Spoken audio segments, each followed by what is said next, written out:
OSRC News at 7. Governor Akeredolu receives Deeper Life's Pastor Kumuyi, calls for more prayers for Nigeria to surmount hard challenges. Ondo State House of Assembly gets facelift after 40 years of abandonment. Nigeria Labour Congress calls for downward review of operating license for broadcast organizations. And from the foreign scene, Pope Francis renews call for peace in war-torn Ukraine as country marks independence.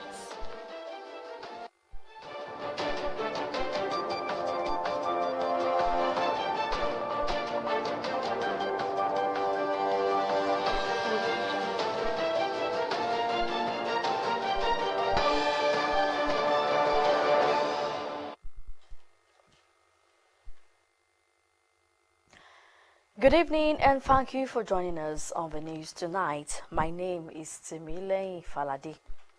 Ondo State Governor Oluwarotimi Akeredolu has identified prayer as one of the instruments Nigeria needs to survive a present predicament. Akeredolu, who noted that all facets of the nation's economy are facing hard time, believes that with God's intervention and individual good moral behavior, the country will be better. The governor, while hosting the General Superintendent of Deeper Life Bible Church, Pastor William Kumuyi in Akure, called on religious leaders not to relent efforts in praying for the nation towards overcoming our challenges, especially in the area of security. Government House correspondent Wahab Ankole reports. The General Superintendent of the Deeper Life Bible Church, Pastor William Kumuyi, who is in Ondo State for a special crusade, was received at the Koko Conference Hall by Governor Oluwarotimi Akeredolu. Pastor Kumuyi commended the governor for not politicizing issues of national development while championing the need to properly secure the people and the country. I want to identify what the state and where is our governor. I want to praise the Lord for the wisdom, for the resilience, and for the courage, fortitude that the Lord has given to our government. That we all know about, to see him cool-headed, not rash, not jumping into conclusion, and yet be courageous to know as the number one executive in the state that the grace of God is on top of the situation. And we know that with the help of God, the Lord will see you through. Governor Akeredolu, who thanked the cleric for choosing the state for the prayer convergence, noted that numerous challenges facing the country are surmountable if the faithful continue to seek God's grace and mercy for the nation. Commissioner for Women Affairs and Social Development said, before we leave, he asked me to tell us, and said, there are two people who are not blessed in the land. That God, through your men, I think that's the one person out there. So, through your men, contact God's way. And like the two of them are now that the ministry don't be the actions in the folk. And he said to us that we should believe that those people are putting well. The light is not overshadowed all that. High point of the visit was when Pastor Kumuyi prayed for the safety and development of Ondo State. We're asking, Lord, that your mighty hand will touch us all. That the needed miracle you grant unto everyone. Bless the government. Bless our land. Wahab Bankole, OSRC News. In the meantime, Ondo State Governor Oluwarotimi Akeredolu says the decision of his administration to renovate the State House of Assembly complex after 40 years of abandonment is a further underlying commitment to bridge infrastructural gaps in the state while promoting harmonious relationship between the legislative and executive arms of government. Akeredolu, during an unscheduled visit to the Assembly complex in Akure for on-the-spot assessment of the project, expressed satisfaction with the quality of work done. The governor noted that the total remodeling of the chamber, including the offices of the lawmakers, equipping it with modern facilities and gadgets, will aid the work of the legislators. Again, Government House correspondent Wahab Ankole has details.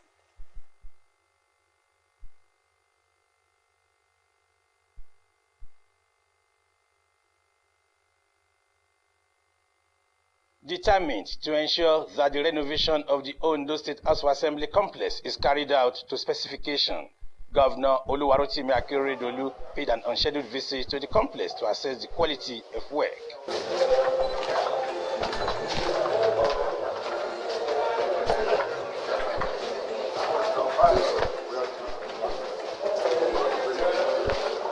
Apart from the total remodeling of the hallowed chamber, including the offices of the lawmakers, the complex also has modern facilities and gadgets necessary to aid the functions of the legislators.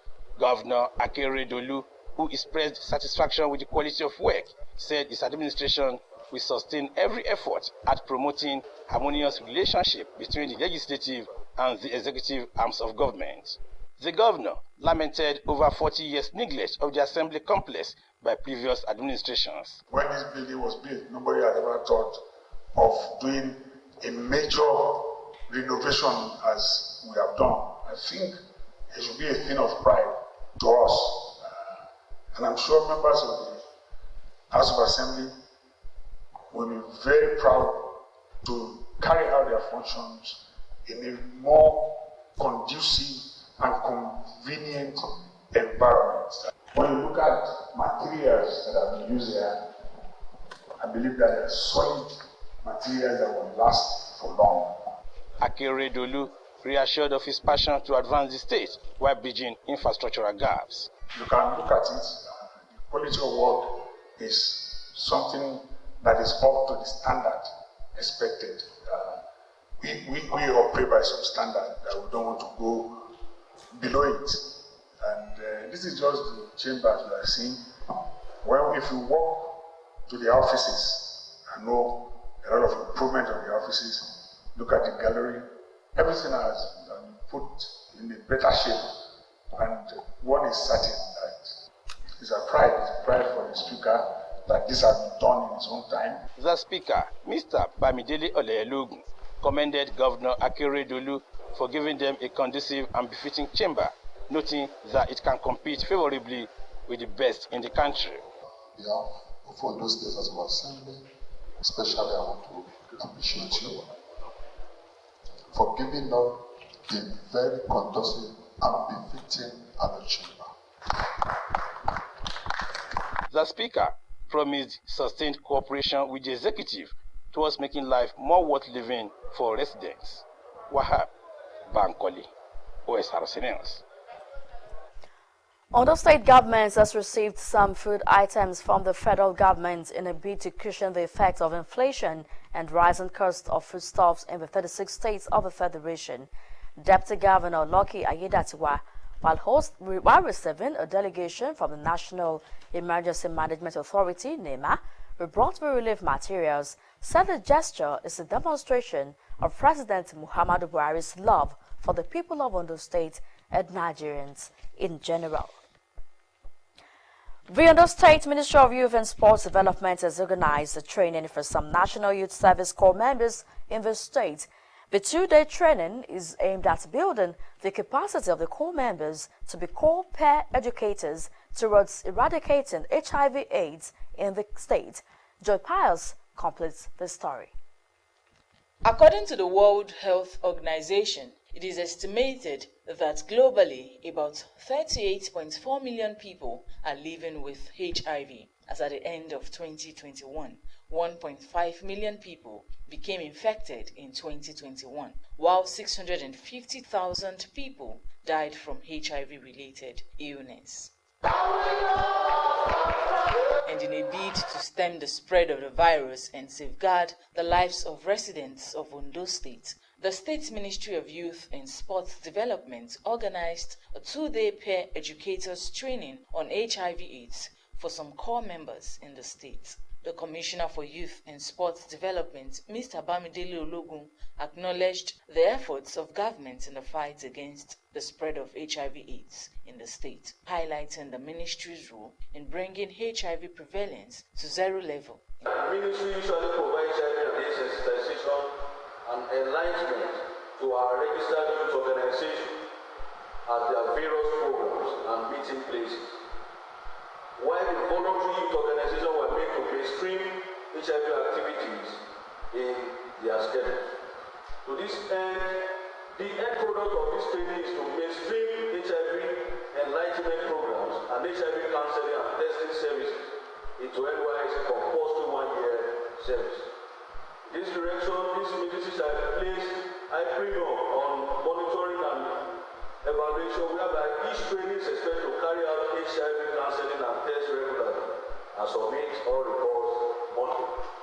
The project manager, Ondo State Agency for Control of AIDS, Dr. Dayo Adegulu, applauded government's commitment to providing enabling environments to facilitate HIV/AIDS intervention programs. What we want you to do is to help the state as well to prevent infections. Either for allow people for HIV counseling and testing to facilitate it at your primary place of assignment, for people to know their HIV status. Odisaka is ready to give you test kits for you to do that. We help you to type now. You can have the same test kits.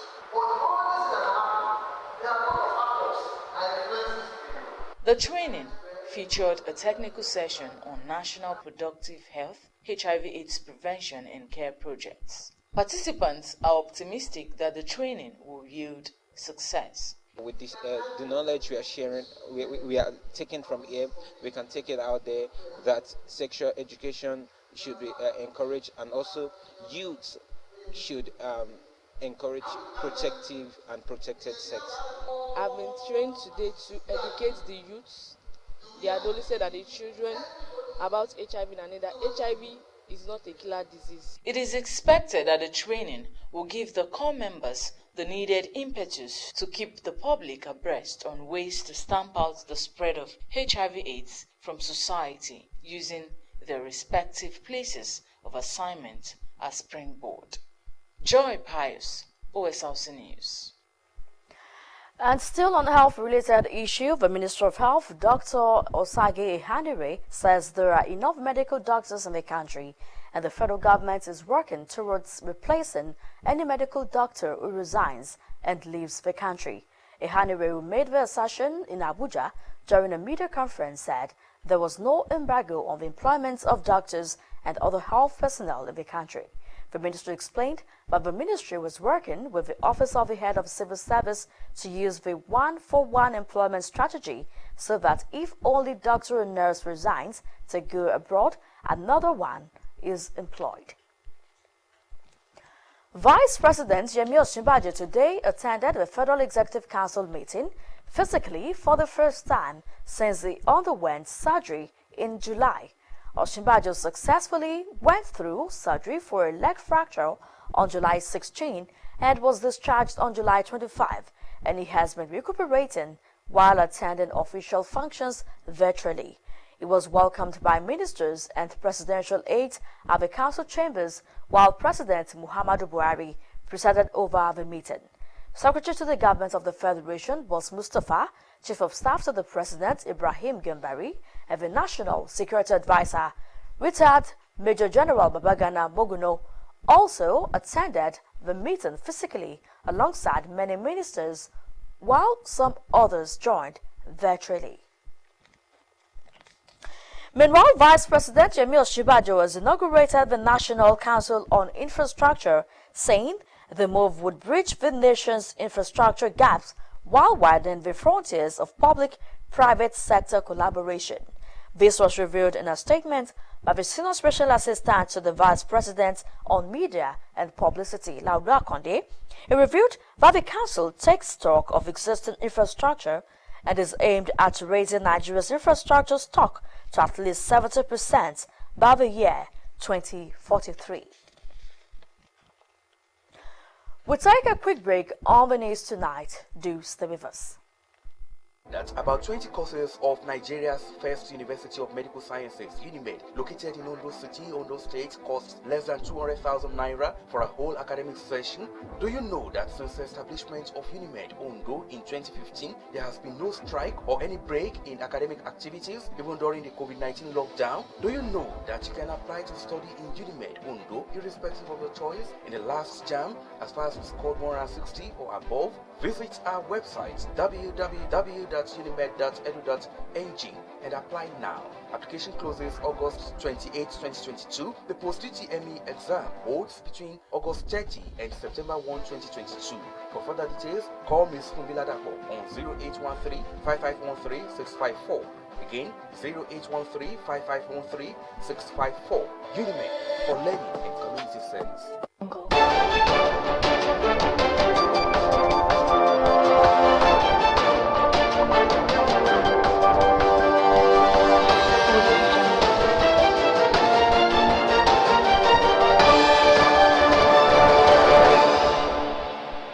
Glad to have you back. You're still on to Osrc News at 7. You can watch us live on our website www.osrc.ng or follow us on Facebook, Osrc TV Ondo, and on YouTube you can subscribe to our channel, Osrc TV Ondo. The federal government has stated that it cannot recommence the Abuja-Kaduna train services for now because it will be insensitive to the plight of families whose loved ones are still in captivity. Minister of Transportation Muazu Sambo made the disclosure to State House correspondents after the Federal Executive Council presided over by President Muhammadu Buhari at the State House. The Transport Minister, who was addressing questions on the suspension of the service following the March 2022 train attack, noted that the government is still investigating the right type of surveillance equipment to procure in order to effectively monitor the tracks along the Abuja-Kaduna route, as well as concession it as in a public-private partnership arrangement. Meanwhile, the Federal Executive Council approved about 1.5 billion naira for the repair works to be carried out at the Nigerian Railway Corporation. The 4 Catholic sisters abducted last Sunday at Umulolo community along Okigwe-Enugu Expressway in Imo State have been released. The sisters, identified as Johans Nwodo, Christabel Echemazu, Liberata Mbamalu, and Benita Agu, were said to be on the way to a morning mass when they were kidnapped. Imo State Police spokesman Michael Lebatam confirmed the release. He said the hostages were released unhurt but refused to reveal if ransom money was paid. Also confirming the release of the sisters to the press in Owerri was the Secretary General of Sisters of Jesus the Savior, Zita Ihedoro. The abduction of the Catholic sisters was the latest attack in the southeast, where separatist tensions are on the rise. And still talking insecurity matters, the FCT Police Command has rejected claims that the capital metropolis has been invaded by the terrorist group ISWAP. A statement by the police public relations officer Josephine Ade on behalf of the Commissioner of Police, FCT Police Command, described ongoing rumors of a said invasion as erroneous and misleading, assuring residents to avoid panic and continue their daily activities. The police spokesperson also indicated that the territorial security had in recent times revisited the existing security architecture, re-examined challenges, and provided corresponding solutions to the emerging dynamics of crime and criminality in the territory. The command also revealed that it had recorded several arrests of gun runners, interrupted channels of prohibited drug peddling, and arrested perpetrators. Now, staff members of the Police Service Commission have threatened to embark on an indefinite strike should the Commission's chairman, Mosaliu Smith, and the Inspector General of Police, Usman Baba, fail to resolve issues relating to the recruitment of constables and other pending issues. The chairman, Joint Service Union, PSC Chapter, Mr. Adoyi, disclosed this in an interview amidst disagreements between the Commission and the Nigeria Police Force on which body should be responsible for recruitment of constables. Adoyi also noted that there was a retreat, but the outcome of the retreat was never deliberated upon nor implemented by the chairman of the PSC. Meanwhile, Force Public Relations Officer Olumuyiwa Adejobi said there was no problem between the police and the PSC, adding that the NPF needed to make a clarification on Monday for the sake of potential intakes who might be confused. The Nigeria Labour Congress NLC has called on the National Broadcasting Commission (NBC) to review the cost of operating licenses for broadcast organizations in the country. NLC President Ayuba Waba made a call in a statement days after NBC announced the withdrawal of the broadcast licenses of more than 50 radio and television stations across the country. The NBC based its decision on the failure of the stations to renew their licenses. However, Waba in his statement said the decision failed to take into account economic challenges that hurt the operations of the stations, arguing that the stations did not deliberately refuse to renew their licenses. The NLC president acknowledged that the NBC had a regulatory duty in the broadcast industry, but stressed that the withdrawal of the licenses is too drastic and debilitating, not only for the affected media houses, but also for the staff and millions of Nigerians who follow programs from the affected media houses. The U.S. ambassador to Nigeria, Mary Leonard, has said the amount of money stolen by late General Sani Abacha and his cronies, which have been repatriated to Nigeria by the United States, has hit over $334.7 million.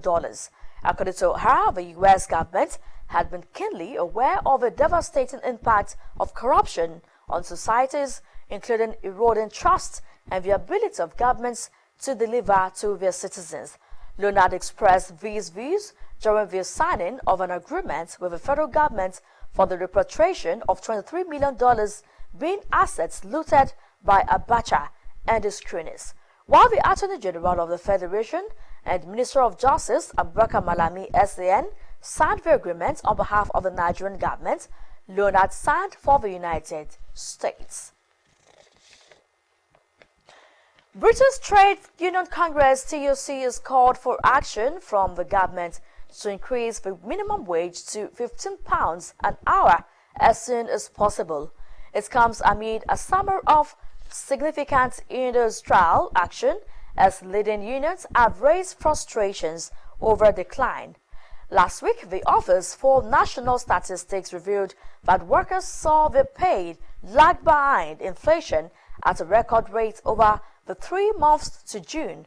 Regular pay, excluding bonuses, increased by 4.7% over the quarter, but failed to keep up with rampant inflation, which struck 9.7% in June and accelerated to another 40-year high last month.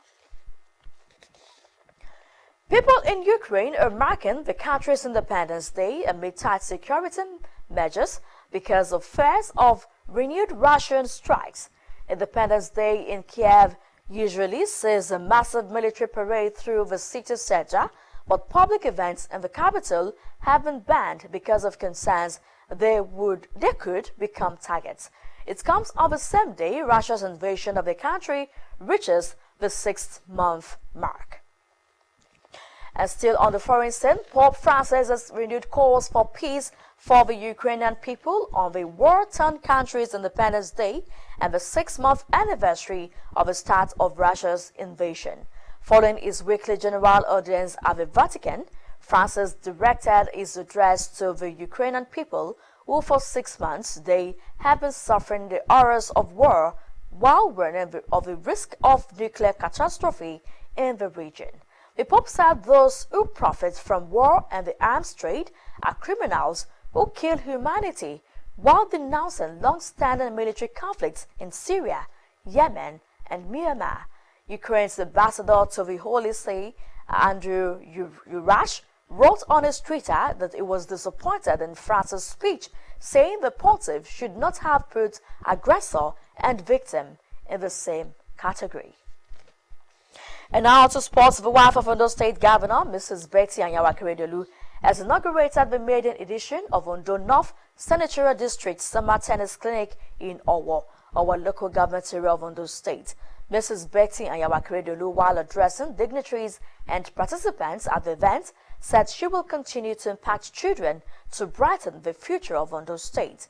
Government House correspondent Omori Olahungbeji reports that 300 children have been slated for training at the clinic. It was an exciting moment at the Rufus Giwa Polytechnic, Owo, when the wife of Ondo State Governor, Mrs. Betty Anyawa-Akeredolu, declared open tennis clinic.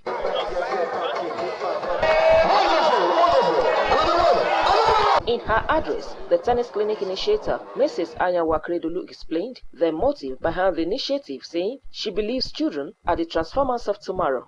According to her, the tennis clinic will help discover children with talent in tennis in order to harness their potential.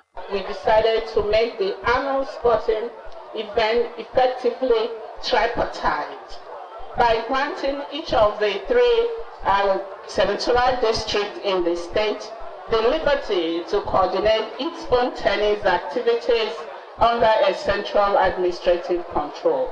This, we believe, will make the children in the hinterland access the program with relative ease and give them a sense of belonging. We also do believe that it will afford us the chance to identify and develop hitherto upskilled talents. While appreciating citizens for their support towards the success of the program, the governor's wife urged parents to nurture the initiative as a foundation has been laid through tennis clinic. People discover potentials here, while others use it as a way of spending their holidays. There's nothing wrong with it. It's recreational, and at the same time, you can be professional. So when your child said, "Mommy, I want racket, buy a racket for me," that's why I said all the mothers should come here and see. It's not that the child is demanding unnecessarily. And I said, since we're dealing with children, their parents should be here, especially their mothers. Chairman of the event and member, House of Assembly representing our constituency 1, Oluwole Ogunmolashuyi, lauded the program, saying it has recorded representation at the national level. Please, we have to take this serious because this is a great opportunity. If somebody can bring the sport to your doorstep, it's a huge opportunity. Chairman, Planning Committee Olamide Falana encouraged northern leaders to see the program as theirs for the growth of the area. You know, in Africa, we are used to seeing football as the only money spinner when it comes to school, when it comes to sports. We forget that there are other games where our young people, if they only catch the fire, can go ahead and bring in the laurels and even bring in the dollars, you know, from abroad back home and from all over the world. Others who spoke at the event, including the chairman of the local government, Samuel Adegbegi, and rector, Rufus Giwa Polytechnic, Gani Ogundaunsi, pledged their commitment towards a successful program. This is the first time that this type of event is taking place in our local government. And I pray now that we continue to do it for us here. We want to appreciate you. We know what you are doing about girls' child education. We know what you are doing about Brecan. We know a lot of things that you are doing. Sheung Betiku is the coordinator of the program, who was optimistic that the training will have positive impacts on the children. High points of the event was the award presentation to the governor's wife by women in technical education at the Rufus Giwa Polytechnic, Owo, among others. Omoriola Mbiji, Osrc News. Before we go tonight, let's remind you that Ondo State Governor Oluwarotimi Akeredolu has called for more prayers for Nigeria towards surmounting her many challenges. Akeredolu made the call while receiving the General Superintendent of the Deeper Life Bible Church, who is in the state for a global crusade. And the Ondo State House of Assembly has got a facelift courtesy of the Akeredolu administration after 40 years of neglect. That's the news tonight. Thank you for watching.